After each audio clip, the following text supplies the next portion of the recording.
Good evening. Welcome to This Week in Review. Tonight's stories include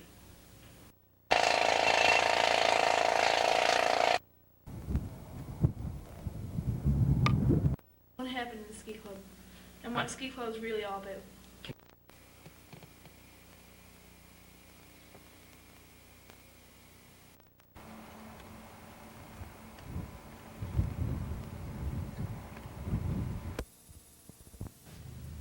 I had an interview with public relations person of the ski club, Selena Anderson, to find out about the upcoming outing planned for the club. Selena, as public relations person for the ski club, what do your duties include?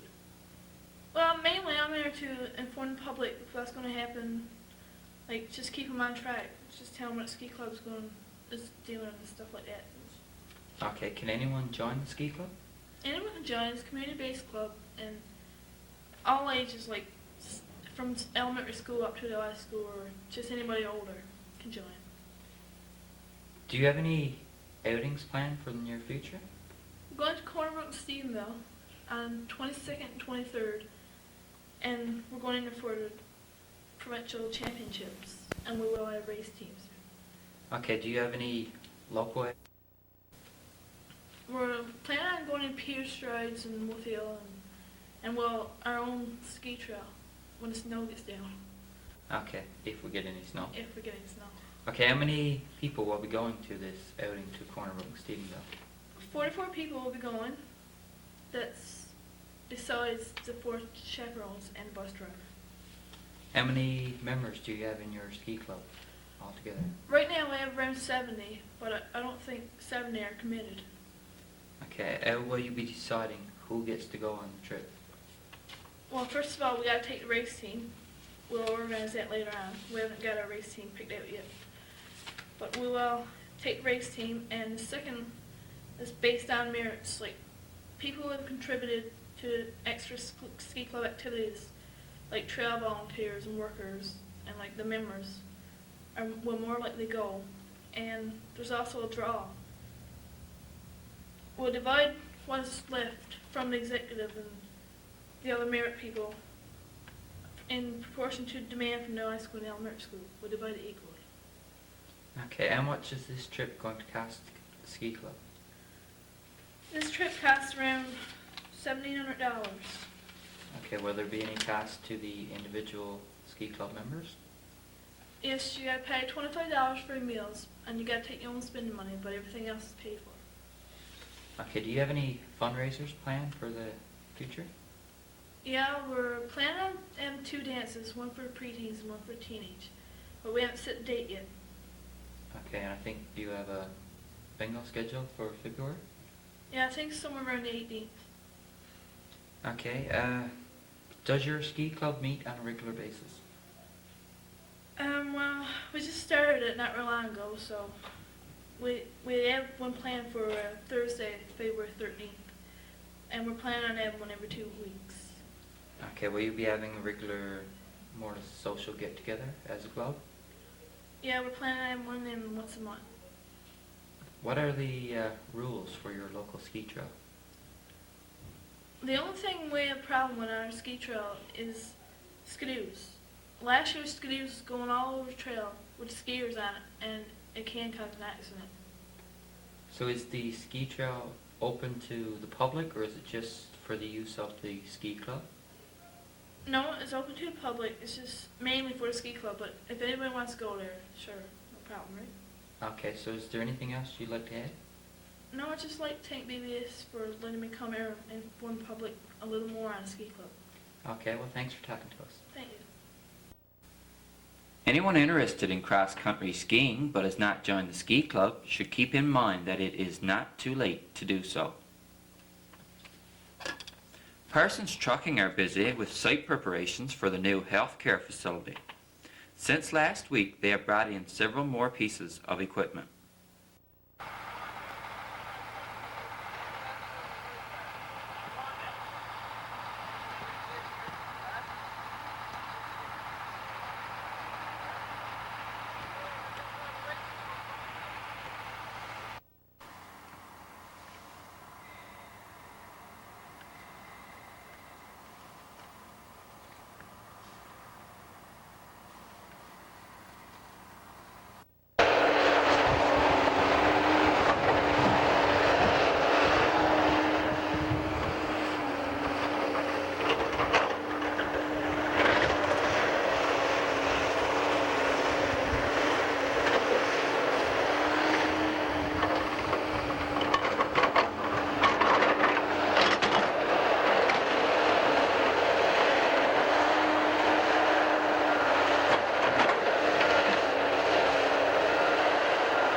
When this facility is completed, we will have a modern health care facility as good as any you will find in a community of our size. The tender for Phase 2 of the incinerator project, the actual installation of the incinerator, has been awarded.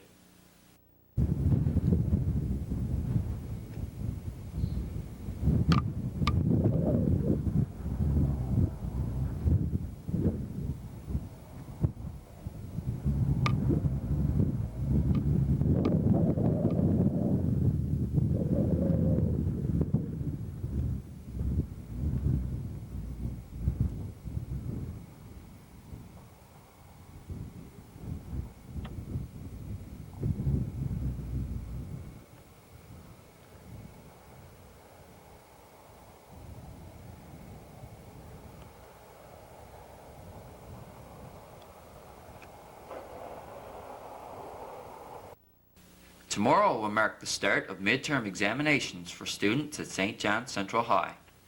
The discs were moved to the school gymnasium on Friday afternoon.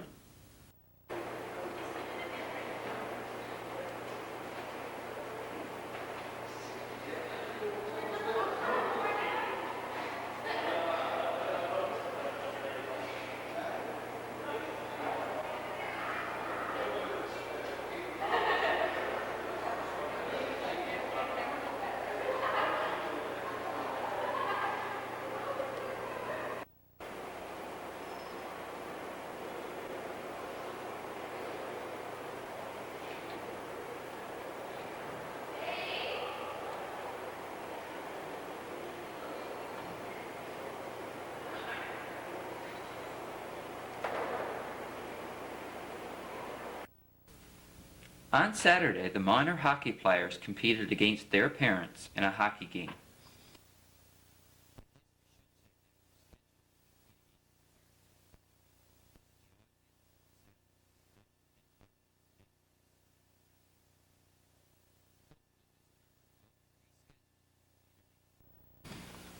It was announced this past week that the roads agreement has been signed and that the Burgeo Road will be completely paved this year.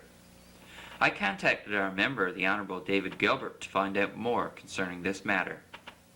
I was informed by Mr. Gilbert that tenders will be called for the completion of the Burgeo Road sometime in February, and the contract should be awarded by April. Work on the Burgeo Road should be completed by August or early September.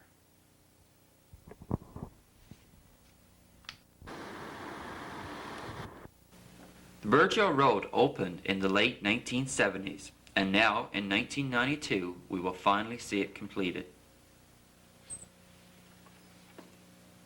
The crew that were constructing the Senior Citizens Center arrived on the site to resume work on Wednesday. However, on Thursday they called off construction again and headed out of town. On behalf of the Burgeo Town Council, Mayor McDonald wrote a letter to Newfoundland and Labrador Housing. In his letter he stated, "Dear Mr. Rose, I have been instructed by the Burgeo Town Council to write to you expressing our total frustration and disappointment at the way the Senior Center project has progressed. From the very beginning the town has been involved with this project, either through land donation, easy accessibility of the town's facilities, and even personal assistance of the town staff when needed. We, the Burgeo Town Council, fully endorse the efforts of the Burgeo Seniors Housing Corporation in getting this much-needed facility fully completed. There has been a demonstrated need for senior housing in this area, and such a project was promised 3 years ago. Also, almost from the very beginning, this project has been plagued with conflict and controversies over various issues. Most of these issues seem to relate to the present contractor, Young's Construction. At present, there seems to be an impasse with no immediate solution in sight. There has been no construction on this center since December 10, 1991. Surely our seniors deserve better treatment than this. Many are disillusioned about the whole affair. We are asking that your corporation take whatever steps necessary to see that this center is no longer delayed but continued until completion. We trust we can count on your cooperation. Thank you." Signed, Gerald McDonald, Mayor. The Burgeo Seniors Housing Corporation has also drafted a similar letter to Newfoundland and Labrador Housing. A representative of the Housing Corporation has informed us that a meeting is scheduled at 11 a.m. on Tuesday, February 4th in St. John's to try and settle this controversy once and for all. Hopefully the Seniors Housing Corporation will keep us informed.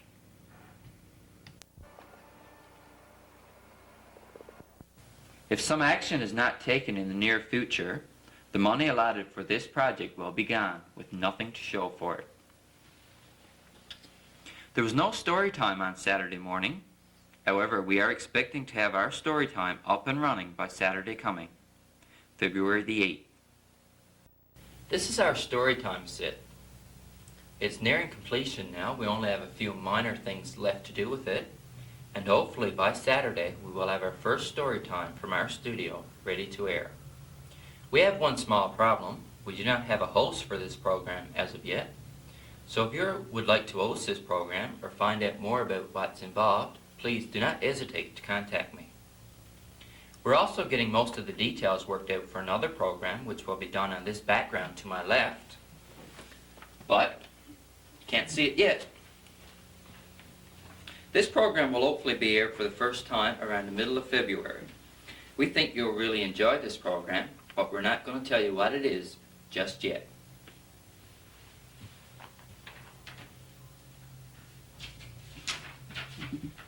Many members of various youth groups have also noticed our cameras have been present at their meetings. This is being done for another new program which we have entitled Monthly Magazine. This will be a monthly special which will deal with only one specific topic. January's topic was youth groups. However, due to several meetings being cancelled due to weather or whatever, our program could not be completed by January, but it will be airing on Thursday, February 6th at 7:30 p.m. We hope you will tune in.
The owner of this car was lucky. This sheet of plywood landed underneath his car at the plant parking lot, but it did not appear to have struck the car.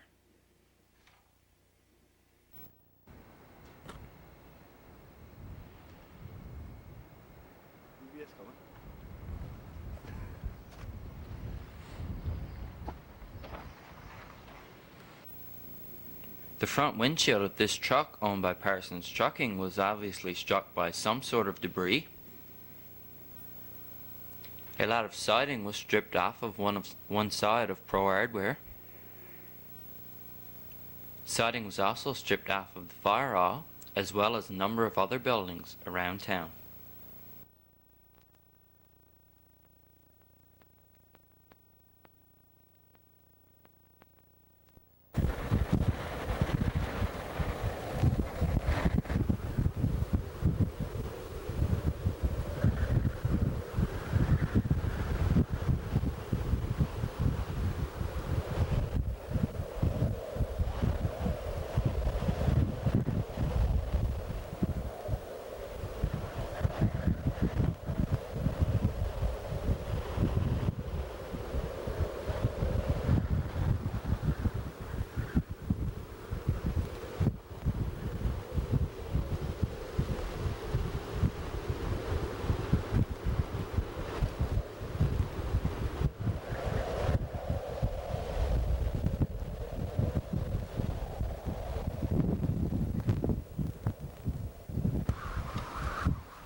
Well, that's it for tonight's program.